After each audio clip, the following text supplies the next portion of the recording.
isang eroplano ang nawawala. Pero habang hindi makita ang mismong wreckage, ang dagat ay nagsimulang magsauli ng mga piraso nito, isang bahagi sa Reunion, mga piraso sa Mozambique. May mga natagpuan din sa Madagascar, Mauritius, South Africa at Tanzania. Parang unti-unting binubuo ng karagatan ang isang napakalaking puzzle. Pero may isang tanong, kung alam natin kung saan natagpuan ang mga piraso, maaari ba nating balikan kung saan nagsimula ang kanilang paglalakbay matapos matagpuan ang flaperon sa Reunion Island noong 2015, nagsimulang lumitaw ang iba pang debris sa paligid ng Indian Ocean. May mga piraso na natagpuan sa silangang baybayin ng Africa. Mayroon ding mga item mula sa Madagascar, Mauritius at Rodriguez. Sa ilang kaso, natukoy ng investigators ang mga bahagi bilang nagmula sa 9M MRO, ang Boeing 777 na ginamit sa MH370. Kabilang dito ang ilang bahagi ng wing at engine cowling. Hindi lahat ng natagpuan ay tiyak na mula sa MH370. Pero habang dumarami ang confirmed debris, mas lumalakas ang ebidensyang nagtuturo sa Indian Ocean. Dito pumasok ang isang kakaibang science, drift modeling. Isipin mong naghulog ka ng maliit na piraso ng kahoy sa dagat. Hindi ito basta lulubog ng diretsyo. Maaari itong dalhin ng alon, itulak ng hangin, at ilipat ng ocean currents. Kaya kung alam mo kung saan natagpuan ang piraso, maaari mong gamitin ang scientific models para subukang alamin saan ito maaaring nagsimula. At iyon mismo ang ginawa ng mga oceanographer. Gumamit sila ng impormasyon tungkol sa currents, hangin, waves, at physical characteristics ng debris. Pagkatapos, binalikan nila ang panahon. Parang reverse journey. Mula sa isang beach sa Africa, balik sa Indian Ocean.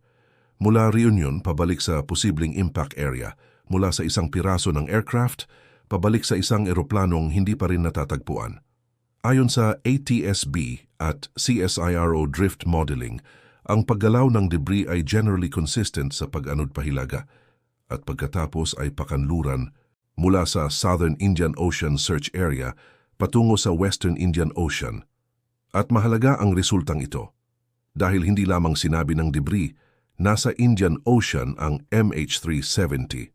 Tumulong din itong paliitin kung saan maaaring nagsimula ang paglalakbay ng mga piraso. May isa pang bagay na pinag-aralan ng mga eksperto, ang kondisyon ng debris. Paano ito napunta sa dagat? Paano ito lumutang?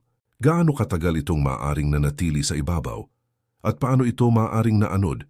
Maging ang mga organismong tumubo sa ilang debris ay sinuri bilang bahagi ng scientific investigation. Lahat ng ito ay nagbigay ng karagdagang clues, pero may limitasyon ng science. Hindi kayang sabihin ng drift model, eksaktong dito bumagsak ang MH370.